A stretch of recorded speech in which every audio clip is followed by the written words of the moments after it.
వారు ప్రపంచవ్యాప్తంగా ఉండటానికి ఏపీ సీఎం చంద్రబాబే కారణమని ఉప ముఖ్యమంత్రి పవన్ కళ్యాణ్ అన్నారు. శాసనసభ సమావేశాల్లో ఆయన మాట్లాడుతూ గత వైసీపీ ప్రభుత్వం ఆయనపై అక్రమ కేసులు పెట్టి జైల్లో వేసి ఇబ్బంది పెట్టిందని మండిపడ్డారు.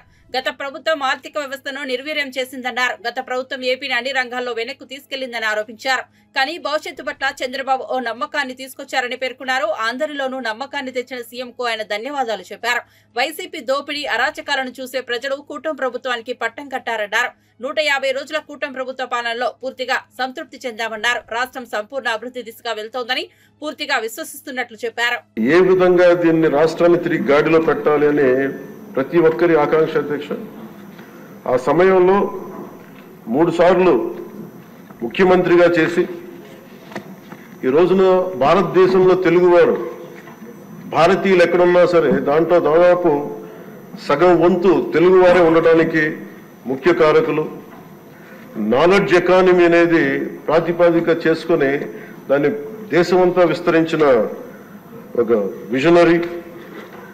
అలాంటి అనుభవం గల ఒక పాలసీ మేకర్ ముఖ్యమంత్రి. ఆయన్ని కూడా ఇబ్బందులు పెట్టి ఆ రోజు జైల్లో పెట్టినా ఆయన్ని ఎన్ని రకాలుగా పెట్టినా ఒకటే అనుకున్నాం, ఇలాంటి వారసత్వంగా వచ్చిన సమస్యలను మనం ఎలా అధిగమించగలం అని. ఈరోజు నాకు 150 రోజుల గౌరవ ముఖ్యమంత్రి గారి అనుభవంతో కూడిన ఈ పాలనలో నాకు సంపూర్ణమైన విశ్వాసం ఉంది అధ్యక్ష. ఆంధ్రప్రదేశ్ $1 ట్రిలియన్ ఎకానమీగా అతి త్వరలోనే ఈ 5 సంవత్సరాలు వెళ్తుందని మనసు సంపూర్ణ విశ్వాసం ఉంది. $1 ట్రిలియన్ మన ప్రజలకు అర్థం అవడానికి 7,65,000 కోట్ల ఎకానమీ. గత ప్రభుత్వం మనల్ని ఎకానమీని నిర్వీర్యం చేసింది, ఇబ్బంది పాలు చేసింది, అన్ని రంగాల్లోనూ రాష్ట్ర ప్రభుత్వాన్ని వెనక్కి తీసుకెళ్లిపోయింది. ఈ పరిస్థితుల్లో గౌరవ ముఖ్యమంత్రి గారి అనుభవం, మీ పారదర్శకత, మీ విజనరీ దృష్టి ఇవన్నీ కూడా మాకు ఈ $1 ట్రిలియన్ ఎకానమీ వైపు పరిగెడుతున్నాయి అన్న దాంట్లో ఏమాత్రం సందేహం లేదు అధ్యక్ష. అలాగే మన గత ప్రభుత్వం చివరికి పాస్బుక్లో కూడా గత ముఖ్యమంత్రి గారి ఫోటోలు పెట్టుకోవడం, అలాగే ఏ పథకాలకైనా సరే కేవలం వారిది పెట్టుకోవడం చాలా ఇబ్బంది కలిగజేసింది అధ్యక్ష. ముఖ్యంగా ముఖ్యమంత్రి గారు వచ్చి గౌరవ ముఖ్యమంత్రి గారు వచ్చి ఎప్పుడు కూడా ఎవరికి కూడా గుర్తింపు లేనివి, ఆలోచించనివి కూడా వాళ్ళని ముందుకు తీసుకొచ్చి, ఎల్లాప్రగడ సుబ్బారావు గారి గురించి ఎవరికి తెలియదు అధ్యక్ష, చాలా తక్కువ మందికి తెలుసు. వారి పేరుని నేను ఒక మాట ప్రస్తావించగానే ఆయన దృష్టికి తీసుకురాగానే ఆయనకి పేరు పెట్టడం ఆయన దార్శనికతకి చాలా అర్థం పడుతుంది అధ్యక్ష. లీడర్షిప్ ఎబిలిటీ, ఒక క్రైసిస్ వచ్చినప్పుడు ఒక నాయకుడు ఎలా ఉండాలి, ఒక వరదలు వచ్చినప్పుడు ఎలా ఉన్నారనేది మనకి విజయవాడ బొడుమేరు వరదలప్పుడు అసలు ఆయన చూపించిన నాయకత్వ పటిమ ఇవన్నీ చాలా ఆదర్శనీయం అధ్యక్ష. మేము వెళ్ళి కాళ్ళు మన చొక్కా మడిచి ఆయన దిగి బురదలో నడిచి దిగి ఆయనకి అవసరం లేదు, ఆయన చేయించవచ్చు. ఒక కమాండ్ సెంటర్లో కూర్చొని చేయగలిగే సత్తా ఉండి కూడా మా అందరికీ ధైర్యం నింపడానికి, మా అందరికీ భరోసా నింపడానికి, ప్రజలకు ఆ భరోసా ఇవ్వడానికి ఆయన నడిపించిన తీరు యంత్రాంగాన్ని చాలా అభినందనీయం అధ్యక్ష. ఇవన్నీ కూడా మేము ఆయన ఏ కళనైతే కన్నారో ఆ కళ నెరవేర్చడానికి, పూర్తి చేయడానికి మేమందరం సంసిద్ధంగా ఉన్నామని తెలియజేసుకుంటూ, మీరు 5 సంవత్సరాలు కాదు గౌరవ ముఖ్యమంత్రి గారు తెలియజేసిన అధ్యక్ష, మీరు ఇంకొక దశాబ్దం కూడా ఈ రాష్ట్రానికి ముఖ్యమంత్రిగా కొనసాగి మీరు ఇదే స్ఫూర్తిని కొనసాగించాలని, ఇదే మీ ప్రతిభా పాఠవాలు చూపించాలని మనస్ఫూర్తిగా మేము కోరుకుంటూ గౌరవ సభ్యులందరికీ సభాపతి గారికి మనస్ఫూర్తిగా ధన్యవాదాలు తెలుపుకుని సెలవు తీసుకుంటాం.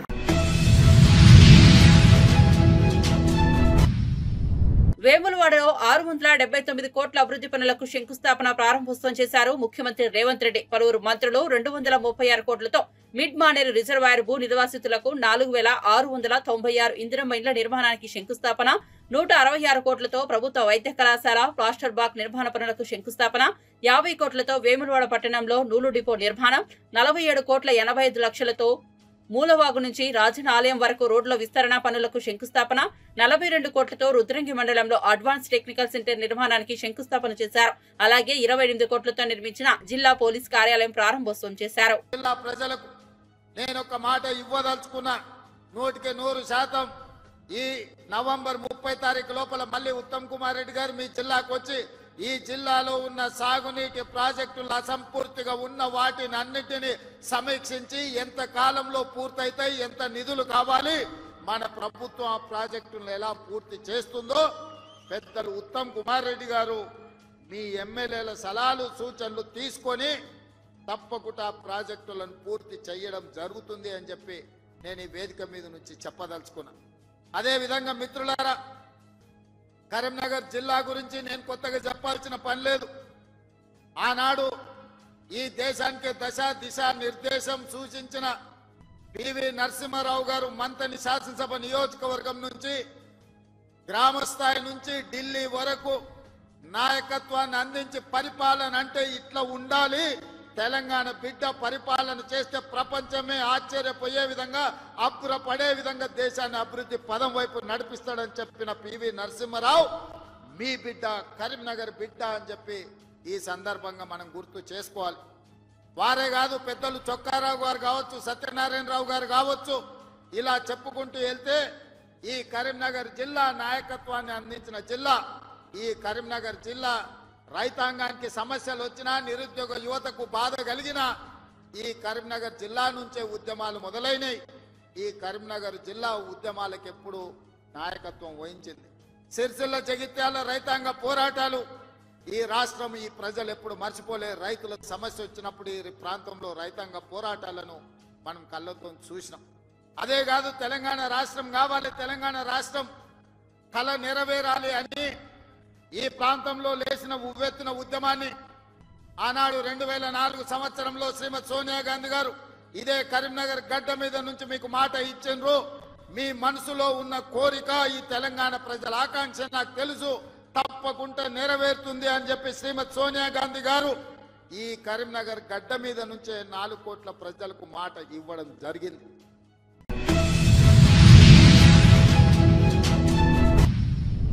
ఏపీలో వాలంటీర్ల కథ ముగిసిందనే చెప్పుకోవాలి. రాష్ట్రంలో వాలంటీర్ల వ్యవస్థ మనుగడలో లేదని మంత్రి డోలా బాల వీరాంజనేయ స్వామి స్పష్టం చేశారు. గత వైసీపీ ప్రభుత్వం వాలంటీర్ల వ్యవస్థను రెన్యువల్ చేయలేదని ఆయన తెలిపారు. గత ప్రభుత్వ నిర్వాహకం వల్ల ఆ వ్యవస్థ కనుమరుగైపోయిందని అన్నారు. ఎన్నికల సమయంలో వాలంటీర్లకు ఇచ్చిన హామీలు అమలు చేసేందుకు తమ ప్రభుత్వం ప్రయత్నించిందని బాల వీరాంజనేయ స్వామి తెలిపారు. కానీ లేని వాలంటీర్లకు జీతాలు ఎలా ఇవ్వాలని ప్రశ్నించారు. వాలంటీర్లు విధుల్లో ఉంటే వారిని కొనసాగించే వాళ్ళమని చెప్పారు. 2023 ఆగస్టు నుంచి వాలంటీర్ వ్యవస్థ ఉనికిలో లేదని తెలిపారు. ఎన్నికలకు ముందు వారితో రాజీనామా చేయించారని, ప్రస్తుతం రాష్ట్రంలో వాలంటీర్లు లేరని చెప్పారు. చూసుకుంటే 2023 సెప్టెంబర్ వాళ్ళు జీవో ఇవ్వలేదు అధ్యక్ష. అంటే వాళ్ళు ఉన్నటువంటి ప్రకారం జీవో నంబర్ RT20 29/9/22 ఇచ్చిన జీవో ప్రకారం 15/8/22 నుంచి 14/8/23 వరకు గ్రామ వార్డు సచివాలయాలుగా ఉన్నటువంటి వాలంటీర్లు రెన్యువల్ చేసుకుంటూ ఇచ్చారు అధ్యక్ష. ఆ తర్వాత వాళ్ళు మొన్న దిగిపోయేంత వరకు వాళ్ళకు సంబంధించినటువంటి జీవోలు ఇవ్వలేదు అధ్యక్ష. నేను మిమ్మల్ని అడుగుతాను అధ్యక్ష, ఆ తర్వాత వాళ్ళు పదవుల్లో ఉన్నారా లేదా అధ్యక్ష? జీవో ఇవ్వలేదు, రెన్యువల్ చేయలేదు, లేని వాళ్ళని రాజీనామా చేయించారు. అంటే ఇది ఒక ఫేక్ ప్రపంచం అధ్యక్ష. లేని వాళ్ళ చేత రాజీనామాలు చేయించారు, లేని వాళ్ళ చేత ఎలక్షన్ కోడ్ అన్నారు. ఎలా చేస్తారు అధ్యక్ష? ఇది ప్రజలను తప్పుదోవ పట్టించారు, వాళ్ళ నమ్ముకున్నటువంటి కార్యకర్తలు తప్పుదోవ పట్టించారు, ప్రభుత్వాన్ని తప్పుదోవ పట్టించారు. మాకు కూడా తెలియదు అధ్యక్ష. వారు చెప్పినట్లుగా మేము రెన్యువల్ చేద్దాం అనుకున్నాం అధ్యక్ష. మా ముఖ్యమంత్రి గారు క్యాబినెట్ తీసుకొద్దామని చెప్పారు అధ్యక్ష. తీసుకొచ్చి చూస్తే అధ్యక్ష, ఇవి మాకు వచ్చినటువంటిది వాళ్ళు ఉద్యోగాల్లో లేరని, అటువంటి వాళ్ళని కొనసాగించలేమని చెప్పేసి మేము చెప్పడం జరిగింది అధ్యక్ష. సర్వీస్లో లేకుండానే వారి చేత రాజీనామాలే ఫేక్ ఆట. వాలంటీర్ సేవలో సాంకేతిక కారణాల వల్ల వాళ్ళని మేము కొనసాగించలేని పరిస్థితి అధ్యక్ష. ముఖ్యమంత్రి గారు అయినప్పటికీ కూడాను పరిశీలించండి, ఏమైనా అవకాశాలు ఉంటాయో చూడమన్నారు అధ్యక్ష. ఇంకో విచిత్రం ఏంటంటే అధ్యక్ష, వాళ్ళు ఉద్యోగాల్లో లేరు, అయినప్పటికీ కూడా మే వరకు జీతాలు చెల్లించారు. ఎలా సాధ్యమైంది అధ్యక్ష? ఇది ఆర్థిక వ్యవస్థను అస్తవ్యస్త పరిస్థితి. ఇదొక సాక్ష్యం అధ్యక్ష. ఇక్కడ పనిచేసినటువంటి వాలంటీర్ల మీద మాకు చిన్న చూపు లేదు, దాని మీద మేము లోతుగా పోవడం లేదు అధ్యక్ష. వాళ్ళని సహృదయంతో చూద్దాం అన్నాం. వాళ్ళు చెప్పిన మాటే ఉంటే కదా అధ్యక్ష కొనసాగించడానికి, లేనిదాన్ని ఎలా కొనసాగిస్తాం అధ్యక్ష? నేను సమాచారం అదే ఇచ్చాను అధ్యక్ష.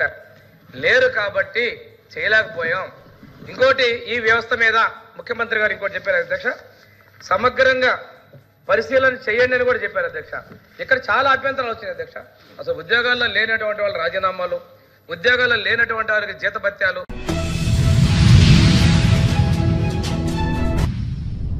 తెలంగాణ ముఖ్యమంత్రి రేవంత్ రెడ్డి తన సొంత నియోజకవర్గంలో ఈసారి గెలిచే పరిస్థితి లేదని బీజేపీ శాసనసభాపక్ష నేత ఐలేటి మహేశ్వర్ రెడ్డి జోషన్ చెప్పారు. రేవంత్ రెడ్డికి దమ్ముంటే రాజీనామా చేసి సొంత నియోజకవర్గంలో పోటీ చేయాలని సవాల్ చేశారు.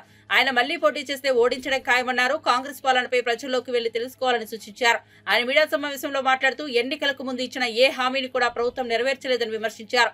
హామీలపై ఎక్కడ సభ పెట్టినా చర్చకు సిద్ధమని సవాల్ చేశారు. లగచర్లలో భూసేకరణ పేరుతో గిరిజనులను వేధిస్తున్నారని ఆరోపించారు. కాంగ్రెస్ నిర్వహిస్తున్నవి ప్రజా విజయోత్సవాలు కాదని వంచనోత్సవాలని ఎద్దేవా చేశారు. హామీలు నెరవేర్చని రేవంత్ రెడ్డి ఏ ముఖంతో విజయోత్సవాలు నిర్వహిస్తున్నారో చెప్పాలన్నారు. ఒక అసమర్థుడు ముఖ్యమంత్రి అయితే రాష్ట్ర ఆర్థిక పరిస్థితి ఏ విధంగా దెబ్బతింటుందో ఇందుకు రేవంత్ రెడ్డి ఉదాహరణ అన్నారు. ముఖ్యమంత్రి కాగానే మొదటి సంతకం ఈ 6 గ్యారెంటీల మీద పెడితివి. నువ్వు మొదటి సంతకం 6 గ్యారెంటీల మీద పెట్టి ఆ రోజు క్యాబినెట్లో నిర్ణయించి మీరు దీనికి చట్టబద్ధత కల్పిస్తా అని చెప్పి ప్రగల్భాలు పలికినావు కదా. సంవత్సరం గడుస్తున్న చట్టబద్ధత కూడా ఇవ్వలేనటువంటి అసమర్థుడు కాదా నువ్వు? ఈరోజు 6 గ్యారెంటీల్లో ఒక గ్యారెంటీ కూడా అమలు చేయలేనటువంటి అసమర్థుడిగా మిగిలిపోలేదా నువ్వు? ఈరోజు 6 గ్యారెంటీలు అమలు చేయలేక 420 హామీలు అమలు చేయలేక పూర్తిగా అసమర్థుడిగా మిగిలిపోయిన ముఖ్యమంత్రి గారు ఏ ముఖం పెట్టుకొని ఈరోజు విజయోత్సవాలు చేసుకుంటున్నారో ప్రజానీకానికి చెప్పాల్సినటువంటి అవసరం ఉన్నదని తెలియజేస్తా ఉన్నాను. ఏం ఉరగబెట్టారని చెప్పి ఈ విజయోత్సవాలు చేసుకుంటా ఉన్నారు, ఏం వెలగబెట్టినారని చెప్పేసి, ఏం పొడిచినారని చెప్పేసి ఈ విజయోత్సవాలు చేసుకుంటున్నారో ప్రజానీకానికి చెప్పాల్సినటువంటి అవసరం ఉన్నది. అసెంబ్లీ ఎన్నికల సందర్భంగా మేనిఫెస్టోలో ఇచ్చినటువంటి హామీలు నెరవేర్చలే, 420 హామీలు నెరవేర్చలేదు, 6 గ్యారెంటీలు అమలు చేయలేదు, చట్టబద్ధత కల్పించలేదు. మరి దానికోసమే ఈ విజయోత్సవాలు చేస్తున్నారా? ప్రజల్ని మోసం చేసినాం, మోసపూరిత హామీలు ఇచ్చినాం కాబట్టే మేము విజయోత్సవాలు, మోసం చేసినందుకు మేము విజయోత్సవాలు చేసుకుంటున్నాం అని చెప్పేసి మీరు ఈ విజయోత్సవాలు చేసుకుంటున్నారా? ప్రజలకు వంచన చేసినటువంటి వంచనోత్సవాలు చేసుకోవాలి మీరు. అంతేకాదు మీ నాయకులైతే ఏకంగా 6 గ్యారెంటీల మీద చట్టబద్ధత కోసం బాండ్లు రిలీజ్ చేసుకున్నారు. ఎన్నికల్లో బాండ్లు ఇచ్చి మరి మేము చట్టబద్ధత కల్పిస్తామని చెప్పి బాండ్లు కూడా ఇచ్చుకొని మీరు ఎన్నికల్లో పోయింది కదా. ఈరోజు ఏ ముఖం పెట్టుకొని ప్రజల్లోకి వెళ్తారని చెప్పి మేము ప్రశ్నిస్తున్నాం. ప్రజలకు వెళ్ళే ముఖం లేదు, ప్రజల్లోకి వెళ్ళేటువంటి లేక నిర్బంధమైనటువంటి పాలన, పోలీసులు అడ్డం పెట్టేసుకొని నిర్బంధించినటువంటి పాలనతో డబ్బులు ఇచ్చి నలుగురు జమ చేసుకొని ఒక విజయోత్సవ సభ చేసేసి విజయోత్సవ చేతులు దులుపుకోవడం కాదు. నిజంగా దమ్ము ధైర్యం ఉంటే రా ప్రజల్లోకి వెళ్దాం, ప్రజలు ఏమనుకుంటున్నారో చూద్దాం. మీరు చెప్పండి ఎక్కడంటే అక్కడ మేము సభ పెట్టడానికి సిద్ధంగా ఉన్నాం, మీరు ఎక్కడ సభ పెడతారో చెప్పండి, మేము వస్తాం, ప్రజలు ఏమనుకుంటున్నారో అక్కడ తేల్చుకుందాం. నీ స్వంత నియోజకవర్గం కొడంగల్లో జరుగుతున్నటువంటి అంశాలను కూడా నువ్వు ఈరోజు పరిగణలోకి తీసుకునే పరిస్థితుల్లో లేవు. నీ స్వంత నియోజకవర్గంలో గిరిజన బిడ్డల మీద జరిగినటువంటి దాడి కానీ, గిరిజన బిడ్డలను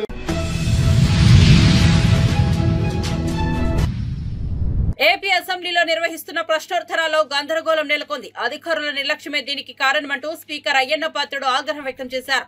ఒక శాఖకు వచ్చిన ప్రశ్నలను వేరే శాఖలకు ఎలా పంపుతారని ప్రశ్నించారు. ఇళ్ల స్థలాలు, ఇళ్ల పంపిణీకి సంబంధించిన ప్రశ్న రెవెన్యూకు ఎలా వేస్తారన్నారు. అధికారులు అప్రమత్తంగా ఉండాలని హితవు పలికారు.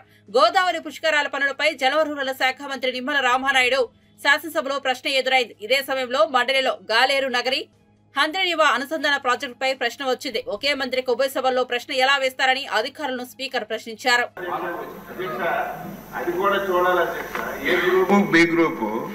ఏ గ్రూప్ లో ఉన్న వాళ్ళకి బి గ్రూప్ లో అవి రిపీట్ అవ్వకూడదు. ఎందుకు వచ్చిందో అది లక్ష్మీనాయుడు గారు మన అసెంబ్లీలో వచ్చిన క్వశ్చన్ కౌన్సిల్ రాకూడదు. ఈవేళ అధ్యక్ష సెకండ్ డే రావాలి. ఈవేళ రామానాయుడు గారి గ్రూపు కౌన్సిల్ లో ఉండాలి. ఇక్కడ ఎలా వచ్చింది క్వశ్చన్ అంటున్నాను. కొంచెం సెక్రటరీ గారు చూసుకోవాలి. సెక్రటరీ గారు కాదు, అన్ని కూడా స్పీకర్ గారు సెక్రటరీ మీద మాట్లాడతారు. ఒక్క నిమిషం కూర్చొని చెప్తాను, చదువుతా. అసెంబ్లీ పంపిన ప్రశ్నలు కొన్ని శాఖల అధికారులు నోటీస్ పాయింట్ అనాలోచితంగా వేరే శాఖలు వాళ్ళే పంపించుకుంటున్నారు. ఈ రోజు కూడా వచ్చింది ప్రాబ్లం. రెవెన్యూ దాంట్లో ఉదాహరణకి ఈరోజు 142వ నెంబర్ ప్రశ్న గృహ నిర్మాణ శాఖ పంపిన అధికారులు దాన్ని రెవెన్యూ శాఖ పంపించారు. ఎట్లా పంపిస్తారండి? దాంట్లో హెడ్డింగ్ ఇళ్ల స్థలాల పంపిణీలో అని హెడ్డింగ్ ఇచ్చారు అధ్యక్ష. క్వశ్చన్ లో మాత్రం బాడీలో మాత్రం ఎక్కువ హౌసెస్ గురించి క్వశ్చన్ అడిగారు, బట్ క్వశ్చన్ హెడ్డింగ్ మాత్రం ఇళ్ల స్థలాల పంపిణీలో అవకతవకలు. నేను కామెంట్ చేయట్లేదు సార్, ఇటువంటి పొరపాట్లు జరగకుండా చూడమంటున్నాను నేను. సార్ మీరు వెళ్ళి పోస్ట్ పోన్ చేయమని పోస్ట్ చేస్తున్నారు, వెళ్ళి ఆన్సర్ చూస్తారా, ముందు ఇచ్చేయమంటారా, మరి ఆ మంత్రి గారు ఒప్పుకుంటారా?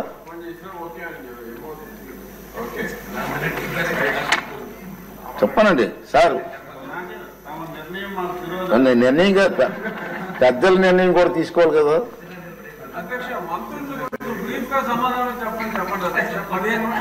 మంత్రులు బాగా చెప్తున్నారండి, మీ సభ్యులే క్వశ్చన్లు ఎక్కువైపోతున్నాయి.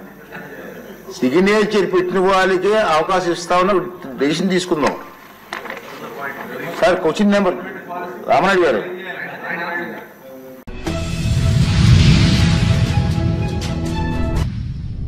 సోషల్ మీడియాలో అసభ్యకర పోస్టులు పెట్టే వారిని కఠినంగా శిక్షించాలని ఏపీ కాంగ్రెస్ అధ్యక్షురాలు వైఎస్ షర్మిల డిమాండ్ చేశారు. అసభ్య పోస్టుల వెనుక ఎంత పెద్ద తలకాయలు ఉన్నా ఏ ప్యాలెస్ లో దాక్కున్నా పోలీసులు వదిలిపెట్టవద్దని డిమాండ్ చేశారు. కడపలో నిర్వహించిన మీడియా సమావేశంలో ఆమె మాట్లాడారు. తనతో పాటు వైఎస్ విజయమ్మ, సునీతపై పోస్టులు పెట్టింది వైఎస్ఆర్సీపీ ఎంపీ అవినాష్ రెడ్డి అని పోలీసులు నిర్ధారణకు వచ్చారని, అలాంటప్పుడు ఆయన ఎందుకు విచారించడం లేదని ప్రశ్నించారు. సోషల్ మీడియాలో అసభ్యకర పోస్టులకు సజ్జల భార్గవ రెడ్డి మూల కారణమన్నారు. ఇప్పుడు ఎవడైతే సోషల్ మీడియాలో పోస్టులు పెట్టారో వాళ్ళే డైరెక్ట్ గా అవినాష్ రెడ్డి గారు ఆదేశాల మేరకే ఇదంతా జరిగింది అని అంత స్పష్టంగా చెప్పినప్పుడు పోలీసులకి అవినాష్ రెడ్డిని విచారించాల్సిన బాధ్యత లేదా? అవినాష్ రెడ్డిని ఎందుకు అదుపులోకి తీసుకోలేదు, ఎందుకు విచారణ చేయడం లేదో పోలీసులు సమాధానం చెప్పాలి. సోషల్ మీడియాలో అసభ్యకరంగా, అవమానకరంగా, చాలా నీచంగా, చాలా ఘోరంగా, ఇంత దిగజారుడు రాజకీయాలు ఎక్కడా లేని విధంగా అంతగా సోషల్ మీడియాలో ఒక నన్ను, అమ్మను, సునీతనే కాదు ఎంతో మంది ఇతర రాజకీయ నాయకుల వాళ్ళ ఇళ్లలో ఉన్న ఆడవాళ్లను కూడా అంత నీచంగా మాట్లాడితే మరి పోలీసులు ఈ చిన్న చిన్న వాళ్ళని మాత్రమే బాధ్యులను చేస్తారా? నిజానికి చేస్తుంది వీళ్ళైనా, ఈ చిన్న వాళ్ళైనా చేయిస్తున్నది ఎవరు అన్నది తెలుసుకోవాల్సిన అవసరం లేదా? సజ్జల భార్గవ్ అనేవాడు ఈ మొత్తం సోషల్ మీడియా అంతటికీ కూడా ఈ టీమ్ హెడ్ అన్నది అందరికీ తెలిసిన వాస్తవం. మరి సజ్జల భార్గవ్ ని ఎందుకు అరెస్ట్ చేయడం లేదు? అవినాష్ రెడ్డి గారి పేరు ఒకరు తీస్తే కూడా ఎందుకు అరెస్ట్ లేవు? మీరు చేస్తున్న వాళ్ళతో మాత్రమే ఆపేస్తే, చేయించిన వాళ్ళకి ఎటువంటి శిక్ష పడకపోతే చేయించే వాళ్ళు ఇంకొకరితో మళ్ళీ ఇదే పని చేయించగలరు. కాబట్టి దీని మూలం ఎక్కడుందో కనుక్కోండి. ఎంక్వైరీలు ఎవరిని చేయాలో, ఏ పెద్ద తలకాయలు అందరినీ ఎవరెవరిని చేయాలో, ఎంత పెద్ద తలకాయ అయినా పర్వాలేదు, ఏ ప్యాలెస్లలో బ్రతుకుతున్నా పర్వాలేదు, కానీ పోలీసుల బాధ్యత దీని మూలాలు వెతకాలి, వాళ్ళను అదుపులోకి తీసుకోవాలి, ఎంక్వైరీలు చేయాలి, శిక్ష పడాలి. అప్పుడే ఆడవాళ్లకు కొంచెమైనా భద్రత కలుగుతుంది. నేను కేసు పెట్టాలి అంటే దానికి కొన్ని పొలిటికల్ ఇంప్లికేషన్స్ ఉండొచ్చు. బికాస్ నేను కాంగ్రెస్ పార్టీ అధ్యక్షురాలిగా నాకు అంత లిబర్టీ ఉండకపోవచ్చు. కానీ ఇది ఒక సోషల్ కాజ్. నేను కేసు పెడితే దీనికి ఒక పొలిటికల్ రంగు పూసినట్టు అవుతుంది.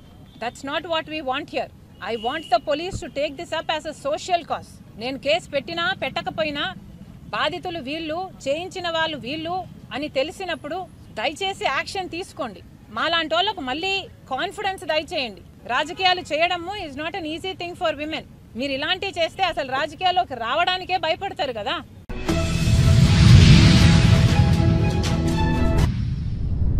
ప్రజలకు ఇచ్చిన హామీల అమలు విషయంలో ఆర్థిక క్రమశిక్షణ పాటిస్తూ ఒక్కో హామీని అమలు చేస్తున్నామని మంత్రి శ్రీధర్ బాబు అన్నారు. పిసిసి అధ్యక్షుడిగా ఇచ్చిన మాటను సీఎం హోదాలో రేవంత్ రెడ్డి నెరవేర్చారని అన్నారు. వేములవాడ సభలో ప్రసంగించిన ఆయన పెండింగ్ లో ఉన్న సమస్యల పరిష్కారానికి ప్రభుత్వం చర్యలు తీసుకుంటోందని, గతంలో ప్రజలకు ఇచ్చిన హామీ మేరకు ఆర్ఎండ్ డిపో డ్యూన్ ఏర్పాటు చేశామన్నారు. ఉమ్మడి కరీంనగర్ జిల్లాలో ప్రతి ఎకరా సాగు అయ్యే దిశగా చర్యలు తీసుకుంటున్నట్లు తెలిపారు.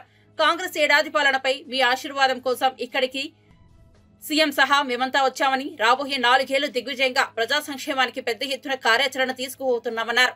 నిరంతరం ప్రజల్లో తిరిగే శ్రమజీవి ప్రభుత్వ వేములవాడ అభివృద్ధికి కట్టుబడి ఉన్నారన్నారు. కోర్టులో కేసులు కొట్లాడుతూ, ఇంకో ప్రక్కన ప్రజా సమస్యలను ప్రతిపక్షంలో ఉండి వారి పక్షాన గొంతు విప్పడానికి ప్రయత్నం చేసిన మా ఆది శ్రీనివాస్ గారికి వేములవాడ నియోజకవర్గానికి సంబంధించిన ప్రజలు పట్టం కట్టి ప్రజా సంక్షేమానికి సంబంధించిన అంశం విషయంలో మీరందరూ ఆశీర్వాదం ఇచ్చినందుకు కూడా మీ అందరికి కూడా హృదయపూర్వకంగా కృతజ్ఞతలు తెలియజేస్తా ఉన్నాం. అదేవిధంగా సిరిసిల్ల నియోజకవర్గానికి సంబంధించి అనేక సంవత్సరాలుగా పెండింగ్ ఉన్న అనేక సమస్యలు మా తుమ్మల నాగేశ్వరరావు గారు ఎప్పుడు చెప్తా ఉంటారు. మేము మేనిఫెస్టోలో 6 గ్యారెంటీలతో పాటు వేదికపై కూర్చున్న మా సీనియర్ నాయకులమందరం కూడా చర్చించి అనేక అంశాలను పెట్టినాం. ఈరోజు రాష్ట్ర ప్రజలందరికీ మేము తెలియజేస్తా ఉన్నాం, ఏ విధంగానైతే ఒక క్రమశిక్షణతో ఆర్థిక క్రమశిక్షణ తీసుకొచ్చి ఒకటి తర్వాత ఒకటి ప్రజలకిచ్చిన వాగ్దానాలని అమలు చేసే ప్రయత్నంలో వెనుకాడకుండా ముందుకెళ్తా ఉన్నామో, ఈరోజు ముఖ్యమంత్రి గారు అదేవిధంగా తుమ్మల నాగేశ్వరరావు గారు యాన్ డిపోనే ఒక ఉదాహరణ. సిరిసిల్లలో ఉన్న మన నేతన్న కార్మిక సోదరులకి అనేక సంవత్సరాలుగా వేచి చూస్తా ఉన్న ఈ యాన్ డిపోను తీసుకొచ్చాం, మాట చెప్పాం, మాట పైన నిలబెట్టామని ఈరోజు మేము మనవి చేస్తా ఉన్నాం. ఉమ్మడి జిల్లాకు సంబంధించి వేములవాడ, రాజన్న సిరిసిల్ల జిల్లాకు సంబంధించిన మా రైతు సోదరులు గాని కార్మిక సోదరులు గాని ఈనాడు ఇక్కడ ఉంటున్న అనేక మంది సాధారణ ప్రజానికానికి మేము మనవి చేస్తా ఉన్నాం. ఇచ్చిన ప్రతి మాటను నిలబెట్టుకోవడానికి ఈరోజు సంవత్సరం పూర్తవుతున్న సందర్భంలో రాజన్నను దర్శించి ఆశీస్సులు తీసుకోవాలని, దాని తదుపరి ఈ నియోజకవర్గాలకు సంబంధించిన మా మహిళా సోదరుమల్లే గాని మా మిత్రులందరి సహకారం ఆశీర్వాదం తీసుకోవడానికి ముఖ్యమంత్రి గారితో పాటు మేమందరం కూడా రావటం జరిగింది. ఇంకా రాబోయే 4 సంవత్సరాలు దిగ్విజయంగా ప్రజా సంక్షేమానికి, అభివృద్ధికి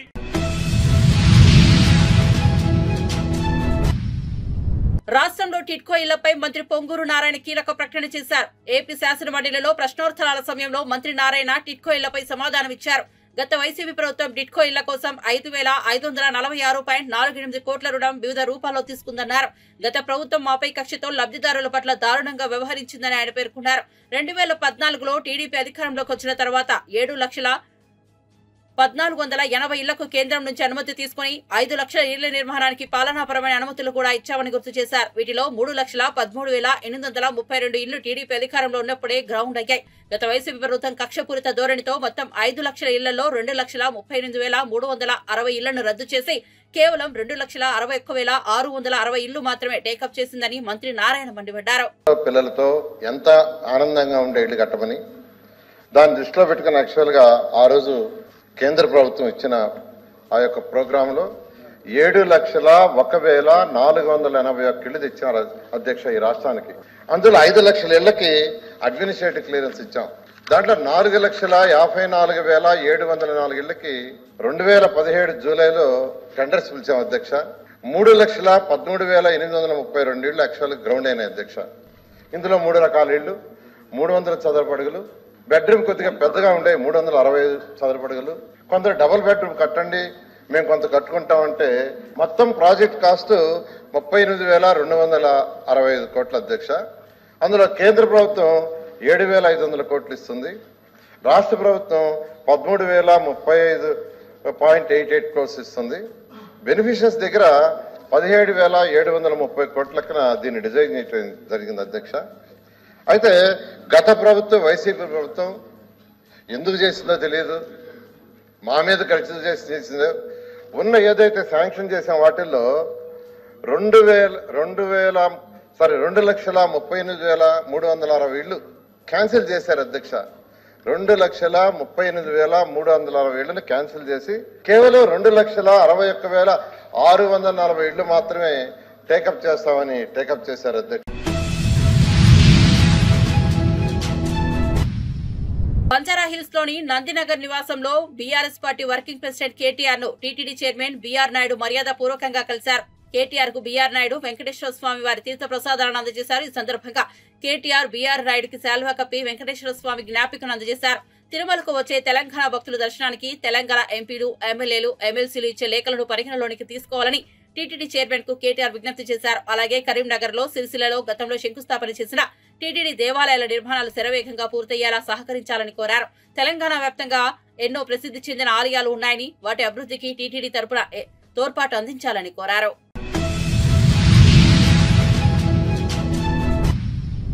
టీటీడీ పాలక మండలి నిర్ణయాలను కేంద్ర మంత్రి కిషన్ రెడ్డి కొనియాడారు. తిరుమల శ్రీవారిని ఆయన దర్శించుకున్నారు. వీఐపీ ప్రారంభ విరామ దర్శన సమయంలో ఆయన స్వామివారి సేవలో పాల్గొన్నారు. దర్శనం అనంతరం కిషన్ రెడ్డి మీడియాతో మాట్లాడారు. తిరుమలలో రాజకీయ వ్యాఖ్యలు నిషేధిస్తూ టీటీడీ బోర్డు తీసుకున్న నిర్ణయం అభినందనీయమన్నారు. తిరుమలలో అన్యమత ఉద్యోగుల తొలగింపు నిర్ణయాన్ని స్వాగతిస్తున్నట్లు చెప్పారు.